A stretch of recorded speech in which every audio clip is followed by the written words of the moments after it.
ऐसी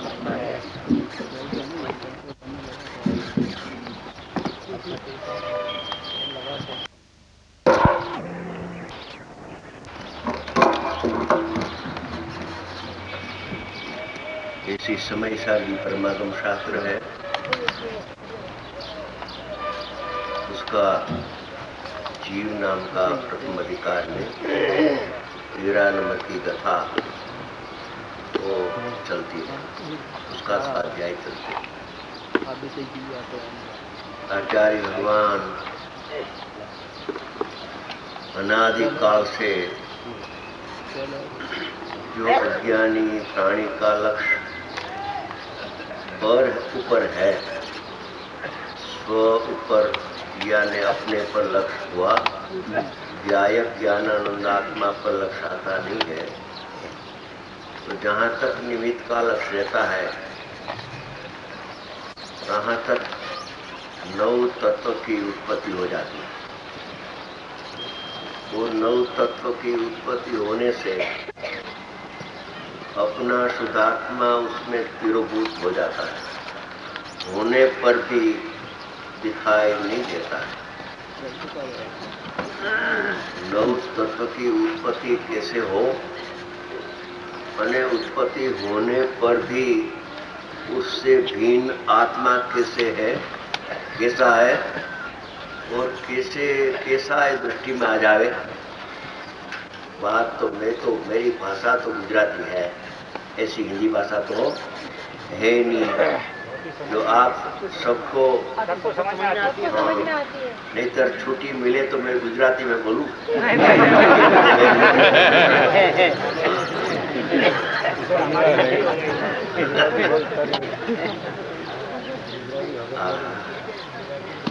बाह्य दृष्टि से बात आ गई। अभी एक दूसरी बात आचार्य भगवान समझाते।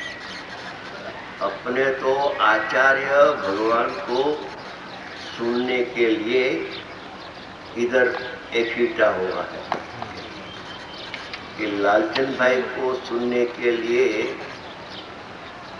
ये मुमुक्षु नहीं आए। आचार्य भगवान क्या फरमाते हैं कि शास्त्र में आत्मा का स्वरूप क्या है, शास्त्र में पर्याय का स्वरूप क्या है, शास्त्र में त्रिकाली उपादान का स्वरूप क्या है और उसका लक्षण क्या है, और शास्त्र में खंड उपादान का स्वरूप क्या है और उसका लक्षण क्या है, और आगम में निमित्त का लक्ष्य से नैमित्तिक अवस्था होती है, इसका स्वरूप क्या है और उसका लक्षण क्या है। ऐसे कई बात गुड भाव ये परमागम शास्त्र में सब भरा है। इसका अर्थ नहीं समझ में आवे ऐसा नहीं है कि अपने लिए ही इस शास्त्र की रचना किया है, मुनि के लिए नहीं है, ज्ञानी के लिए भी नहीं है। केवल अनादि का जो अज्ञानी जीव है, अप्रतिबुद्ध है, यानी जिसको आत्मा का बोध नहीं हुआ है, आत्मा का ज्ञान भान नहीं हुआ है, इसके लिए ये समयसार शास्त्र की रचना किया है। नियमसार शास्त्र को तो अपनी भावना के लिए बनाया, मगर समयसार शास्त्र तो अनादि काल का अज्ञानी जीव अपना स्वरूप को समय समय भूल रहा है, ऐसे अज्ञानी जीव को समझाने के लिए इस शास्त्र की रचना हो गई है। तो इसमें एक प्रकार दूसरा बताते हैं, किसी प्रकार अंतर्दृष्टि से देखा जाए तो, यानी बहिर्दृष्टि से देखो तो 9 तत्व दिखता है, मगर अंतर्दृष्टि से देखो तो एक ज्ञायक भाव जीव है। बहिर्दृष्टि से भेद दिखता है, निमित्त दिखता है, पर दिखता है, राग दिखता है, पर्याय दिखती है, गुणभेद दिखता है, वो सब बहिर्दृष्टि का कार्य है। अंतर्दृष्टि का कार्य तो अंतर्दृष्टि से देखा जाए तो, अंतर्दृष्टि से देखा जाए तो लिखा है, समझे? उसमें पुरुषार्थ है। अंतर्दृष्टि से देखा जाए तो ज्ञायक भाव जीव है। एकेला ज्ञायक भाव जो अनंत गुण का पिंड है, इसमें ज्ञान, दर्शन, चारित्र, स्वरूप, वीर्य, प्रभुत्व, विभुत्व आदि अनंत अनंत अनंत गुण शक्ति अंदर में है। एक एक गुण बेहद सामर्थ्य से भरा है।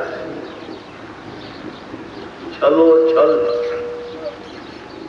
ऐसे अंतर्दृष्टि से देखे जाए तो, यानी बहिर्दृष्टि इंद्रिय ज्ञान को देखना, इंद्रिय ज्ञान से देखना वो बहिर्दृष्टि है। और क्योंकि इंद्रिय ज्ञान जानने का साधन नहीं है, क्या कहा? आत्मा को जानने के लिए इंद्रिय ज्ञान साधन नहीं है, क्योंकि वो अपनी जात का परिणाम नहीं है। आत्मा तो अतीन्द्रिय ज्ञानमयी है, अनादि अनंत। तो जिसको ज्ञायक भाव का दर्शन करना हो तो अंतर्दृष्टि से वो होता है। और अंतर्दृष्टि से देखने से क्या दिखाई देता है अंदर में? कि एक ज्ञायक भाव जीव है। ये नव तत्व जीव नहीं है, सचमुच तो अजीव है। वो अजीव का विस्तार है। वो आचार्य भगवान ने परमागम में सब बात अजीव अधिकार में कही है। अजीव अधिकार जीव से भी ऊंचा है।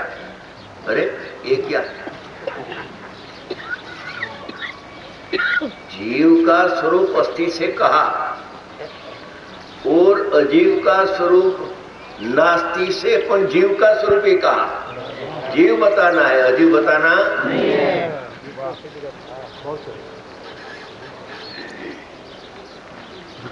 क्या कहा? अजीव का जो स्वरूप लिखते थे, लिखा तो सब 14 गुण स्थान, मार्गणा स्थान, जीव समास, हे सब पुद्गलमय परिणाम है भैया। पुद्गल का संग से उत्पन्न हुआ तो ये निश्चय नहीं से तो ये पुद्गल का भाव है। यानी जीव का विस्तार कभी होता ही नहीं है। विस्तार होता है, विस्तार करो तो जीव नहीं रहेगा, अजीव बन जाएगा।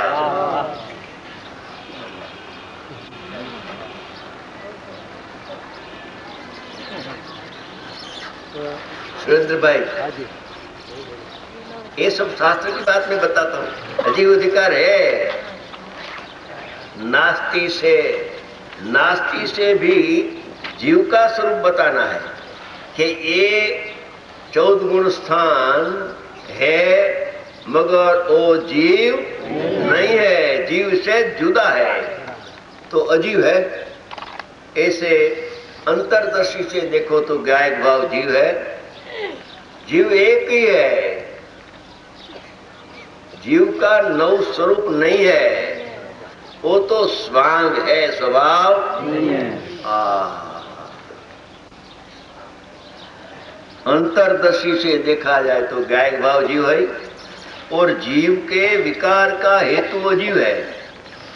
जीव का विशेष कार्य, जीव में परिणाम जो होता है, परिणाम, उसका नाम विकार यानी विशेष कार्य। विकार यानी कसाई नहीं, शुभाशुभ भाव नहीं, विशेष कार्य। विशेष कार्य में पुण्य, पाप, आश्रव, बंध, समर्जरा, मोक्ष सब विकार है। जीव नहीं है, मगर जीव का विशेष कार्य है। जीव के विकार का हेतु यानी निमित्त कारण अजीव है। जीव की पर्याय प्रकट होती है, जीव की विशेष कार्य पर्याय प्रकट होती है। वो पर्याय का कारण जीव नहीं है मगर अजीव है। क्या कहा? उन पाप आश्रव बंध, उसका कारण तो अजीव है, निमित्त कारण, मगर संवर निजरा मौत का उत्पत्ति का निमित्त कारण भी भगवान आत्मा नहीं है, अजीव है।